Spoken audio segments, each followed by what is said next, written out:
sakumaha Kangjeng Nabi Sulaiman alaihi salam hiji rasul hiji nabi anu moal aya tandingna datang ka kiamat gagah aya di Kangjeng Nabi Sulaiman sugih aya di Kangjeng Nabi Sulaiman pinter da puguh nabi saha tandingna moal aya bisa ngobrol teh lain jeung manusia bae jeung hewan bisa ngobrol jeung tatangkalan bisa ngobrol jeung angin bisa ngobrol jeung setan bisa ngobrol.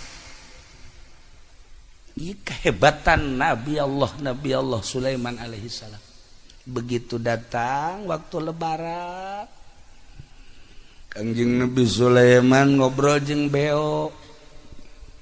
Begitu ngobrol cak manuk beo teh dunungan ieu teh pan lebaran. Hayang naon emang kula rindu jasa ka dulur-dulur kula nu di jauh minta izin be hayang mudik gak boleh pulang kampung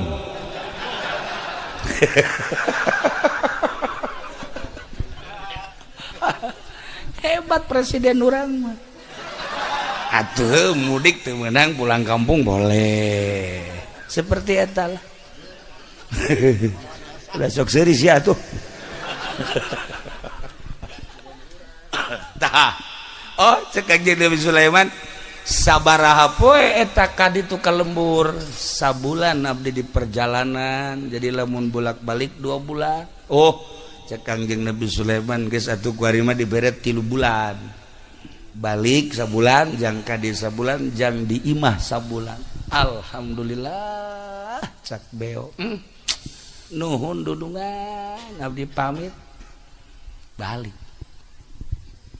hiji manuk anu istimewa beo teh gede teh sabaraha tapi mahal hargana ieu beo mentek di Turki jadi kaheureuyan manuk beo teh ku hiji wali hiji mangsa seorang wali mawa manuk beo ka pasar dijual lantaran bisa jasa ngomong nata manuk beo teh datang ka dijual 1000 dinar uang emas Masya Allah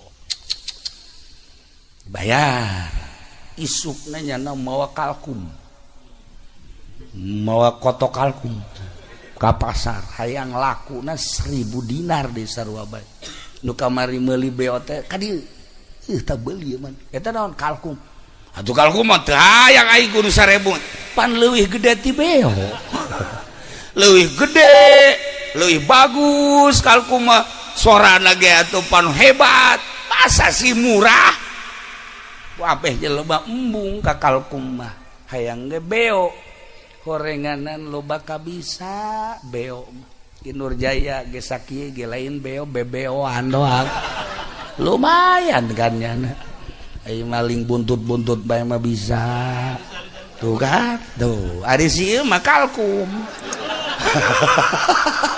atuh deuk sanu meuli coba ayo atuh kan boro-boro dijual dibikin ge ka urang Cisokat cak urang Cisokat teu hanai aing mah hayang bong aing kalkung kos kitu ieu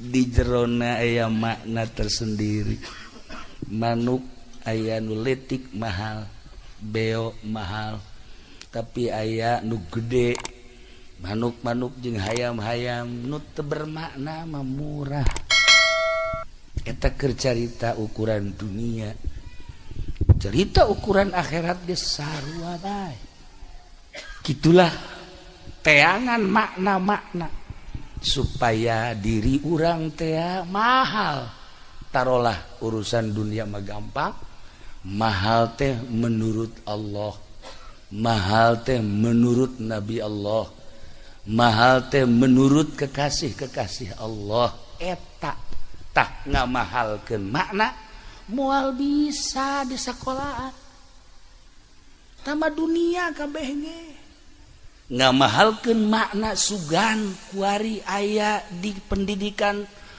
perwira datang ka jadi jenderal ya, brigadir jenderal, letnan jenderal, mayor jenderal, makna dunia teh kabeh makna nu di jero nama moal bisa diraih kecuali ibtida'na di pondok pesantren.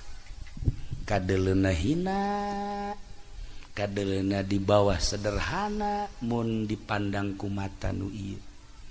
Tapi lamun dipandang ku mata nu ieu, masya Allah, eta santri-santri teh ternyata pengisi surga. Sieu mah kalkum sieu mah. Ya. Aduh. Hayang ka surga teh kalkum mah hese. Hese kajen kukuah.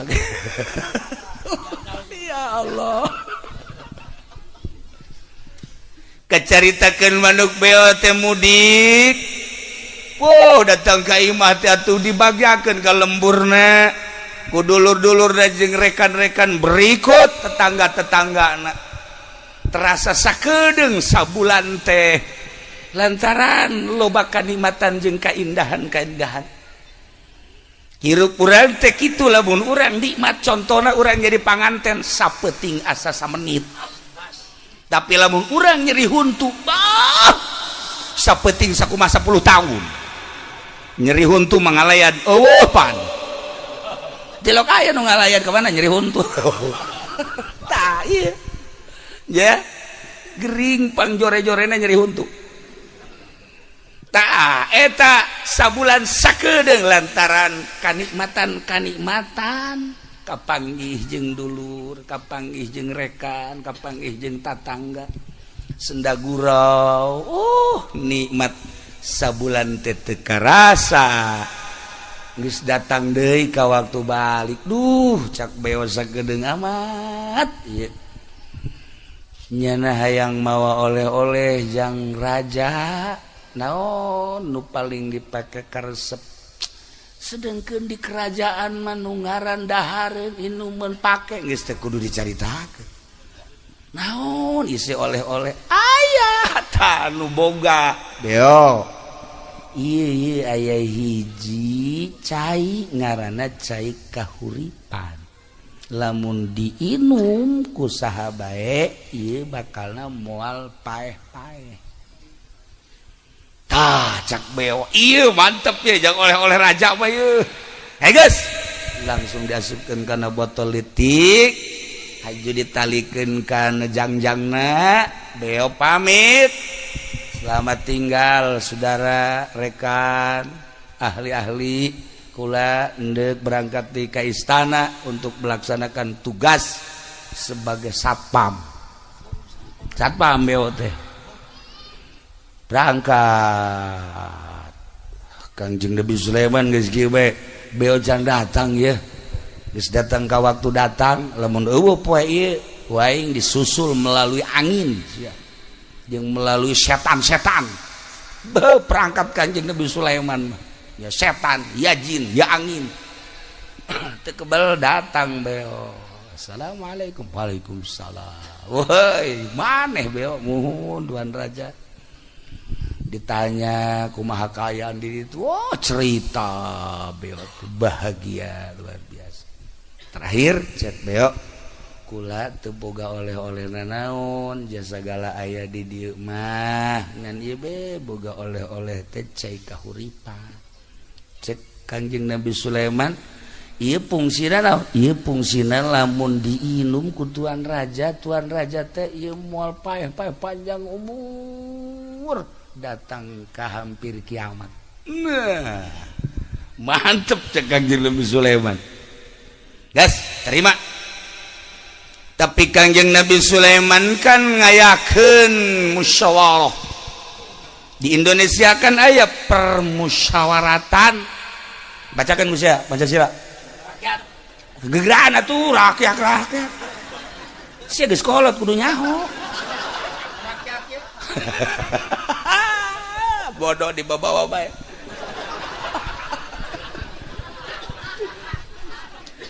kuarikan ieu keur dirancang undang-undang melalui permusyawaratan wakil-wakil urang teu berbagai praksi geus ngaluarkeun ide-ide tinggal menunggu setuju apa henteu ketuhanan yang maha esa guru aing orang Jogja baheula satu ketuhanan yang maha esa orang Jogja betul bisa esa ya nah ya ieu dek diganti rancangan undang-undang teh mangga bae dek diganti ge tetep bae negara sangkilang rancangan undang-undang diganti urang mah kitabna tetep Al-Qur'anul Karim rukun wuduna tetep bermazhab Imam Syafi'i rukun salatna terus puasana dan lain sebagainya apakah riweuh henteu sebab daun santri mah digaji henteu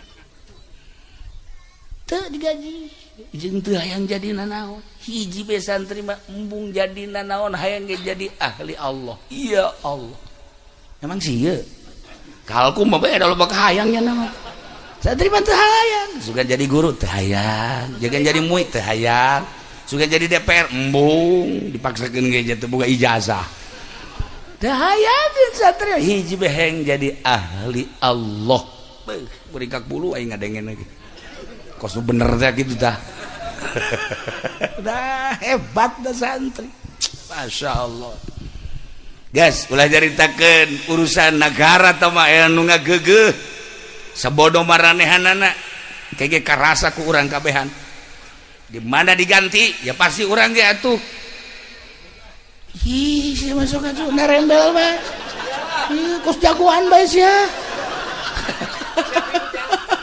keheula moal aya rubat ribut di Indonesia mah Bhinneka Tunggal Ika NKRI be mantep guys ulah pikiran kos kitu maksudna ke sakedeung deui ieu mah urang we caritakeun teh Kanjeng Nabi Sulaiman musyawarah jeung manusia nu aya di istana jeung jin nu aya di istana jeung hewan-hewan anu aya di lingkungan istana kumaha ieu beo mawa oleh-oleh cai kahuripan lamun diinum ieu kaula panjang umur mendekati kana kiamat kumaha kira-kira wow manusia kabeh satuju jin satuju hewan-hewan satuju kabeh sebab tuan raja mah maharaja pinter aya di tuan adil aya di tuan sagala rupa aya di tuan geus kami mah satuju panjang umur